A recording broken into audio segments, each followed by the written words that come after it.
Assalamualaikum warahmatullahi wabarakatuh. Alhamdulillahirabbil alamin wa bihi nasta'in wa ala umuri dunya waddin.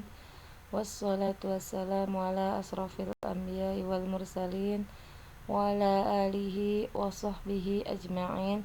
Amma ba'du. Saya Nurul Hilaliyah dari semester 5 Stit Al-Amin ingin memaparkan PPT saya yang berjudul kurikulum.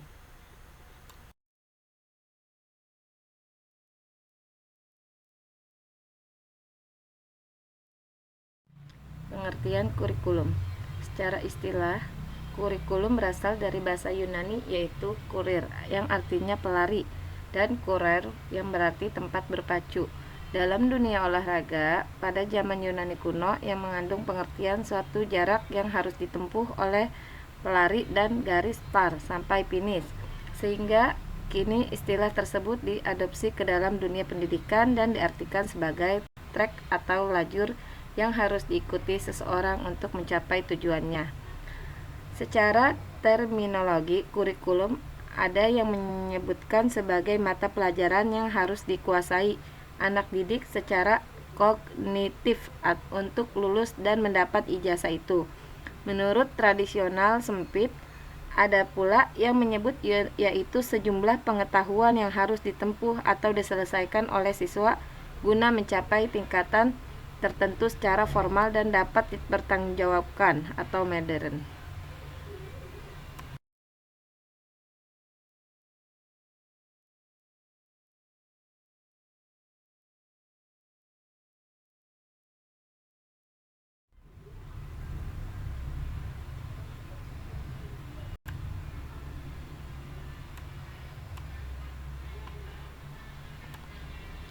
Beberapa pengertian kurikulum menurut para ahli. Pertama, menurut UU nomor 20 tahun 2003, yaitu kurikulum merupakan seperangkat rencana dan sebuah pengaturan berkaitan dengan tujuan, isi, bahan ajaran, dan cara yang digunakan sebagai pedoman dalam penyelenggaraan kegiatan pembelajaran untuk mencapai sebuah tujuan pendidikan nasional. Menurut Wikipedia, kurikulum adalah suatu perangkat mata pelajaran dan program pendidikan yang diberikan oleh suatu lembaga penyelenggara pendidik yang berisi rancangan pelajaran yang akan diberikan kepada peserta pelajar dalam suatu periode jenjang pendidikan. Menurut InLaw 1966, kurikulum adalah usaha menyeluruh yang dirancang khusus oleh sekolah dalam membimbing murid untuk memperoleh hasil dari pelajaran yang telah ditentukan.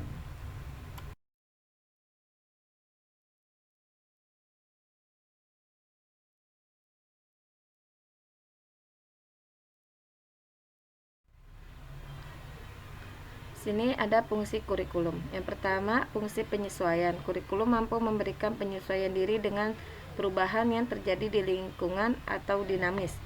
Yang kedua, fungsi integrasi. Kurikulum adalah suatu alat pendidikan yang dapat menciptakan individu-individu utuh, dapat diandalkan dan dapat berintegrasi di masyarakat umum.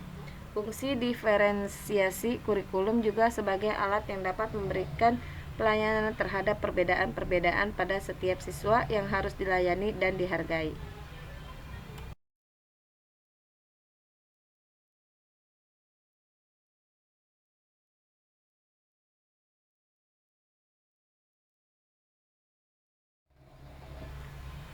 Di sini juga ada tujuan kurikulum. Tujuan dibuatnya kurikulum ialah untuk memeratakan pendidikan dalam suatu negara agar pendidikan siswa itu menghasilkan pendidikan yang berintegritas agar siswa dapat mengerti sistem pendidikan yang diterapkan, memberikan serta membimbing peserta didik agar menjadi pribadi yang cerdas dan berpengetahuan tinggi, kreatif, inovatif, bertanggung jawab, dan siap masuk dalam kehidupan bermasyarakat.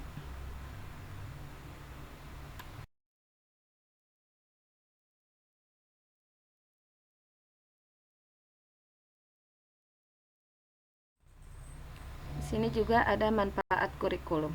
Adapun manfaat yang diberikan oleh kurikulum kepada seseorang guru yaitu untuk mengarahkan proses belajar mengajar sehingga tujuan pendidikan dapat tercapai dengan baik.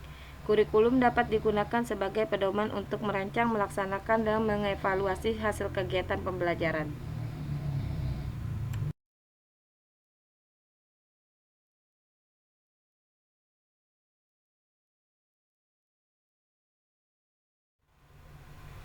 Di sini juga ada manfaat kurikulum bagi sekolah, yaitu kurikulum akan mendorong sekolah menyukseskan menyelenggarakan pendidikan KTSP.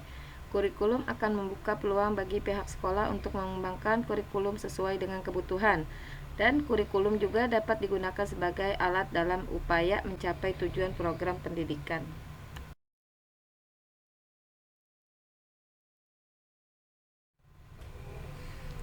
Sini juga ada macam-macam kurikulum. Ditinjau dari konsep dan pelaksanaannya, kita mengenal beberapa istilah kurikulum, yaitu kurikulum ideal, yaitu sesuatu yang dicita-citakan sebagaimana yang tertuang dalam dokumen kurikulum. Kurikulum aktual, yaitu kurikulum yang merujuk kepada bahan ajar yang telah direncanakan dan akan dilaksanakan dalam jangka panjang. Kurikulum tersembunyi, yaitu segala sesuatu yang terjadi pada saat kurikulum ideal menjadi kurikulum faktual. Segala sesuatu itu bisa berupa pengaruh guru kepada sekolah, tenaga administrasi, atau bahkan dari peserta didik itu sendiri.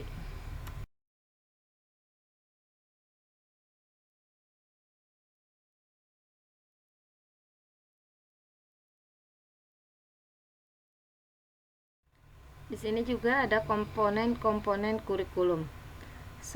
Sumantowanti dan Sutopo dalam buku berjudul Kepemimpinan dalam Pendidikan tahun 1982 menyebutkan bahwa kurikulum itu terdiri dari 4 komponen, yaitu yang pertama objektif atau tujuan pendidikan yang tertuang dalam konstitusi, yaitu pada Undang-Undang Nomor 20 Tahun 2003 tentang Sistem Pendidikan Nasional Bab 2 Pasal 3. Yang kedua, knowledge atau materi adalah bahan pengajaran yang terkandung dalam kurikulum, dan penyusunan pun tidak boleh asal, melainkan harus memerhatikan jenjang pendidikan juga beberapa aspek. Yang ketiga, school learning experience atau interaksi belajar mengajar di sekolah, yaitu sistem pengajaran, penyampaian materi, keberadaan praktikum, serta penyuluhan itu dapat menunjang keberhasilannya kurikulum untuk membentuk siswa sesuai dengan pendidikan nasional.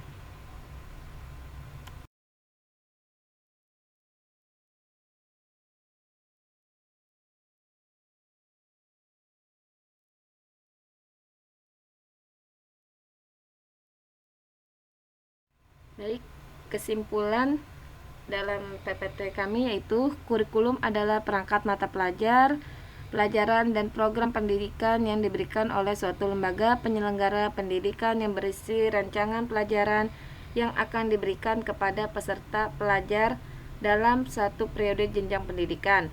Bahwa kurikulum adalah semua pengalaman, kegiatan, dan pengetahuan peserta didik di bawah bimbingan dan tanggung jawab sekolah atau guru. Dengan demikian, semua kegiatan yang dilakukan peserta didik memberikan pengalaman belajar yang selanjutnya akan menjadi kristal nilai yang akan dipraktikkan dalam kehidupan yang lebih luas di masyarakat. Baik, itu saja pemaparan dari PPT saya. Kurang lebihnya mohon maaf. Wassalamualaikum warahmatullahi wabarakatuh.